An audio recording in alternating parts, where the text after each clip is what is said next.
Today I want to talk about how to keep a flat stomach, how to get rid of the pouch and prevent bloating. Summer is nearly here in Australia and everybody wants to be summer ready, so here are a couple tips that I follow to keep a flat stomach. Tip number 1 is stay hydrated. Hydrate. Drinking lots and lots of water. I start my day off with 1 pump bottle. This is a 750 ml bottle of water. And I wake up, before I do anything, drink a bottle of these, and then I continue to refill the bottle up all day. I should probably, I guess, get a glass one or something, but I always lose stuff, so this works for now. I drink about 4 or 5 of these a day, which I think is about 2.5 to 3 liters of water. So I'm getting lots of hydration from water, and then as well I'm eating a lot of fruit, which is very hydrating. This morning I had 5 oranges for breakfast, and later on I had some apples and some tomatoes, but all the fruit, all the fresh fruits and vegetables that I eat are hydrating, and they keep everything moving smoothly in my digestive tract. I like to think of your digestive tract as a slip and slide or a water slide. If it doesn't have water going down the slide, you're not gonna go down it very well, you're gonna get stuck. And that's the same with your digestive tract. If it's not hydrated, then stuff isn't gonna be able to move easily. So when the water's flowing down the slide, you'll be able to just scoot down there smoothly. So you wanna keep your bowels moving, you wanna keep everything flowing as it should. Okay, tip number 2 is eliminate all meat and dairy products from your diet completely.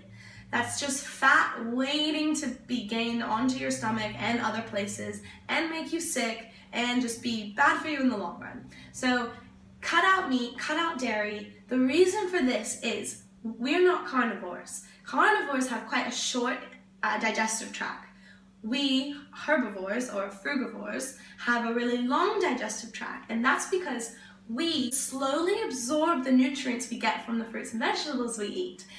Carnivores, they eat the flesh of an animal and have shorter digestive tracts because they obtain the nutrients from the meat they eat rather quickly, and it's short because they don't need that meat rotting in their stomach. See, when we eat dairy and meat and other animal byproducts, it sits in our intestines and it starts to rot.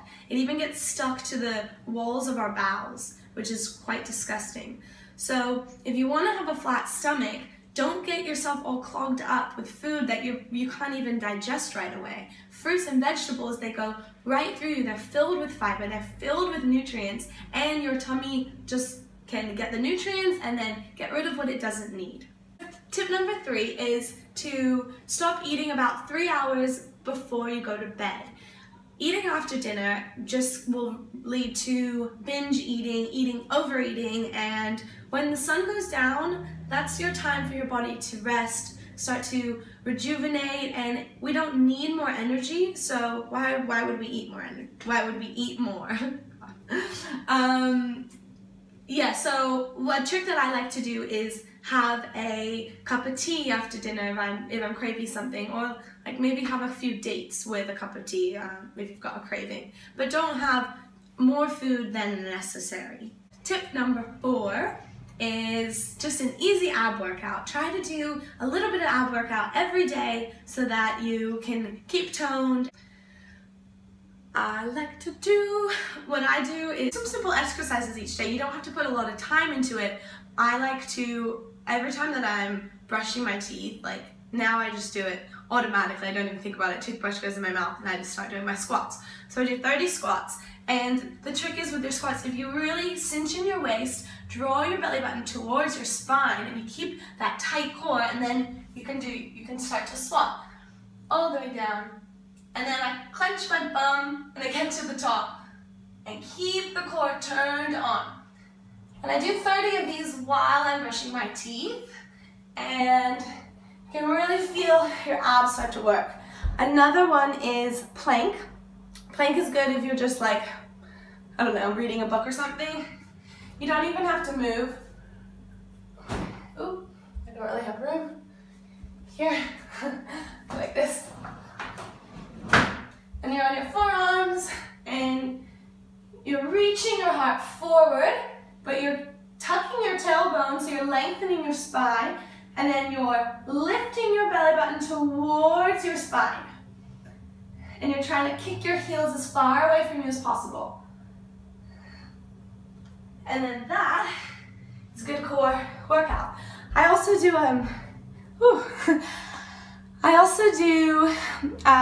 a yoga class once a day, so that is really core intense. It's really intense on my core, and yeah, just exercise. Just manage to fit in like at least 10 minutes of exercise a day, and your body will start to thank you, get the blood moving, get everything working properly. The last step is food combination. We start to create gas and bloating through bad food combinations.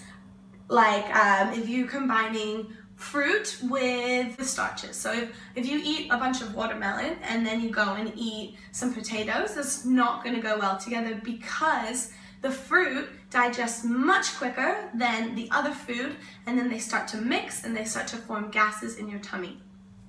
We don't want that. So eat your fruit, especially melons. Eat the melons by themselves. Eat fruit on its own, and don't eat anything 2 hours before or 2 hours after you're eating a fruit meal. That's why I like to have mono meals, because I can eat as much as I want, and then I don't have to worry about the bloating of my stomach. Yeah, so those, I think it was six or five tips to keeping a flat stomach is hydration, cutting meat and dairy out of your diet, stop eating 3 hours before bedtime, don't binge eat, and do some easy ab workouts, exercise at least once a day, and then, oh, it was 5, and then don't have bad food combinations. And you can look up what bad food combinations are and what good food combinations are. I'll put a link down below. Okay, thanks guys. Hope you enjoyed the video. Give it a thumbs up. Goodbye.